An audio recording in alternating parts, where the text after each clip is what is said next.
we come to the second presenters, Bapak Muhyiddin from Star Energy Geothermal Darajat 2 Limited. The title is Noise Monitoring and Hearing Conservation Program at Darajat Geothermal Field to prevent noise-induced hearing loss. Okay, Pak Muhyiddin, time is yours. Okay, good afternoon. Thank you, Pak Ali, for the time. Good afternoon, everyone. Let me introduce myself. My name is Muhyiddin from Star Energy Geothermal Darajat 2 Limited. I would like to present about the noise monitoring and hearing conservation program at Darajat Geothermal Field to prevent noise-induced hearing loss. Next, please.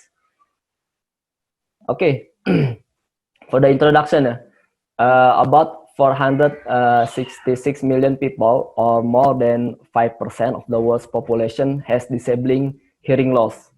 432 million is adults and 34 million is children. And then estimated it by 2050, more than 900 million people, or 1 in every 10 people, will have disabling hearing loss.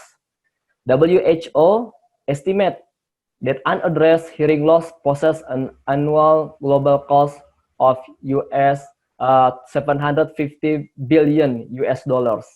So a very huge cost. And then noise exposure at work is responsible for an estimated 16% of disabling hearing loss in adults worldwide. Top of 3 highest prevalence of noise-induced hearing loss among exposed workers is from mining sectors. This is about 61% from it, and then construction sectors 51%, and manufacturing sectors 47%. And then the good news is the noise-induced hearing loss, or NIHL, is the only type of hearing loss that is completely preventable. Okay, next please. Okay, now we talk about the geothermal industry. Let's say in the Darajat field, we do, this is the noise mapping at turbine floor and the ground floor at power plant area. As you can see from the left side, the left side is the turbine floor, and then on the front up is the noise mapping. If you see, the red one is the highest, and then that's about 94 decibel A, and then until yellow, and then green, and then until this one, the color, it means good safe noise. The highest noise at the geothermal area is at the turbine floor because there's very noisy, and then also turbine floor area. And then the second one at the bottom of the discharge is the ground floor power plant. This is also same. If you see that there are the highest noise is at the condenser area. Condenser area is very noisy, and then there are some of the vacuum pump and other pump also there, so it's very noisy. And then next please. Next slide please. Okay, this is on the left picture is the Darajat field from the aerial area. If you see the steam, this one is from our cooling tower, and then the power plant next to it. And then if you see the right pictures is the noise mapping at the power plant area, power plant and operations office area.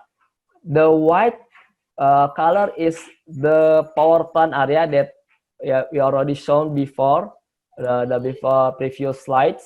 And then the surrounding area is less than 85 decibel A. It means the employee and the contractors who work there, they can pass For example, from the office to the operation office or to the maintenance office, they do not require use the earmuff or earplug. And then on the bottom, this one also is the FA office, Facility Engineering Office.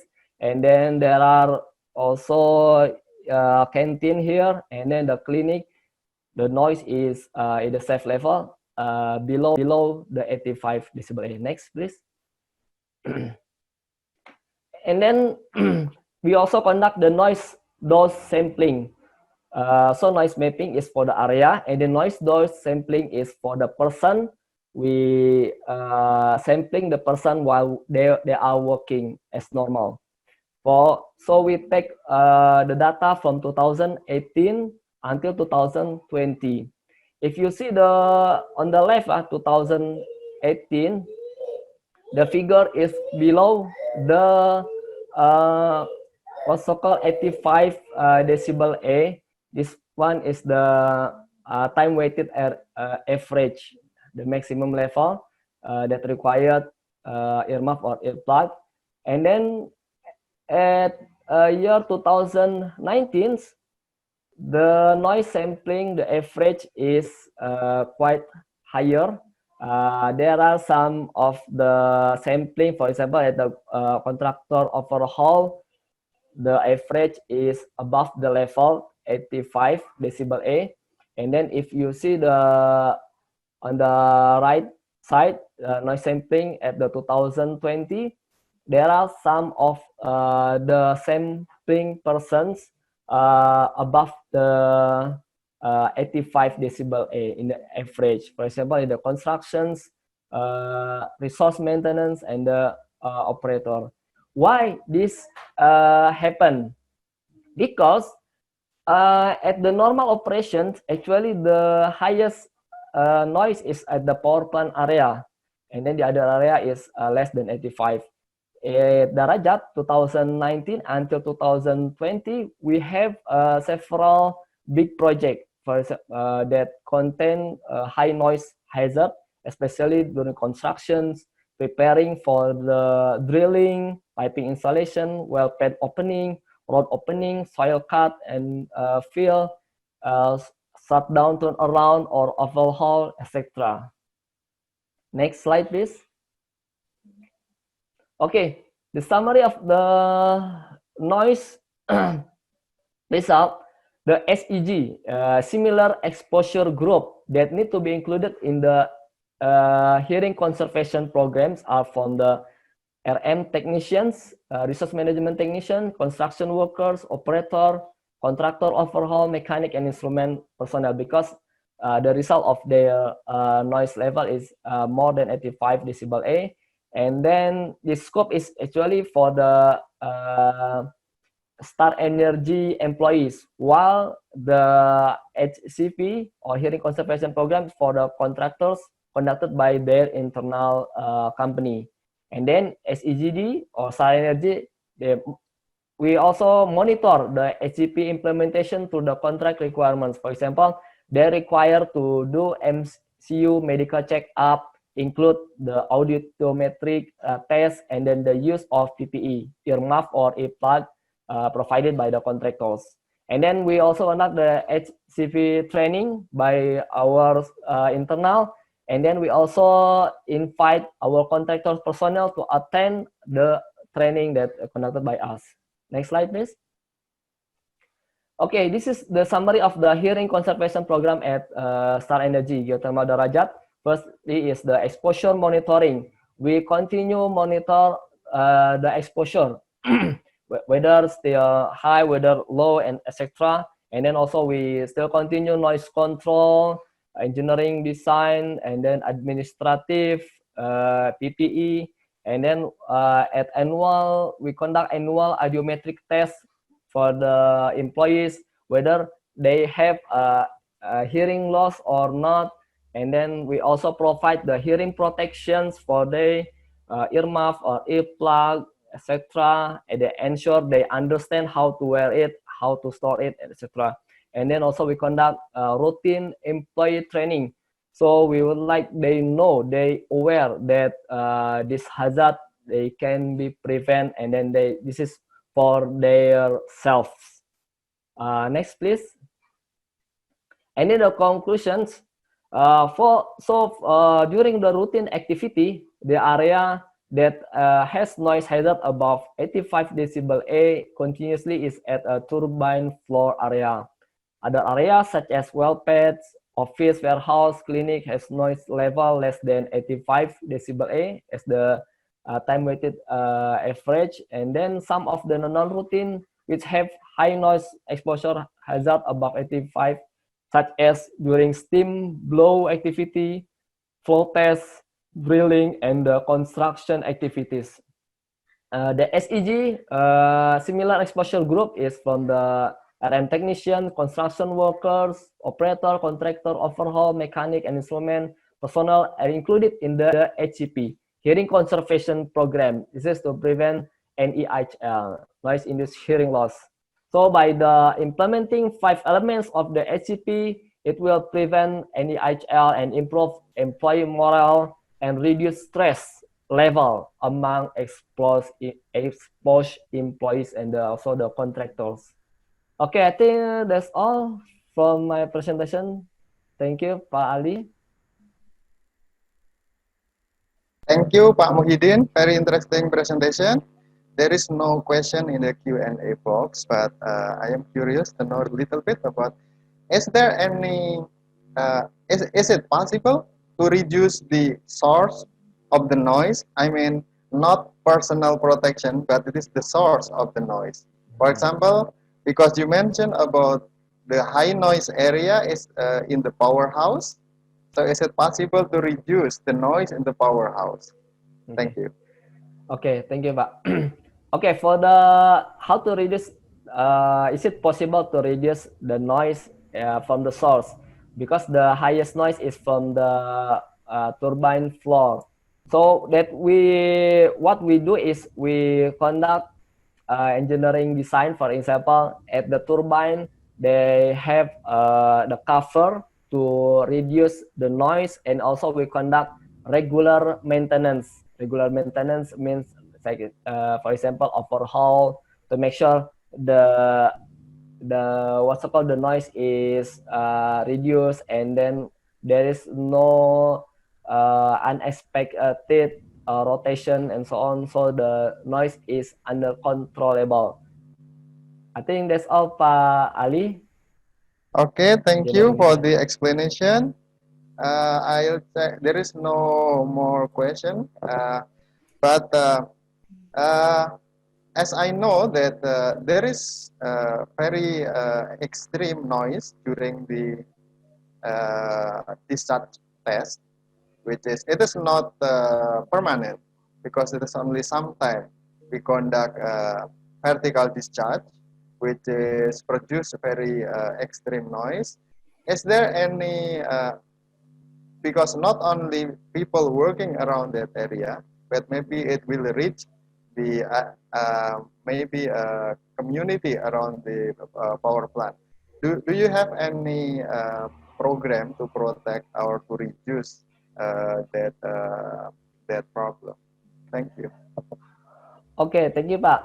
For example, during vertical discharge test, previously we already conducted this test, but nowadays it's not allowed again by the authorities from the ABTKE. But previously, what we do is, before we conduct the vertical discharge test, we do the communication to the community. We engage our PGPA, and then we engage also, for example, the community there to ensure they are not the surroundings of the area. And then also we make a barricade, the safe area, the safe zone area. For example, this area is only for the authorized personnel, and then they can enter with the permit, and then also with the what's called enough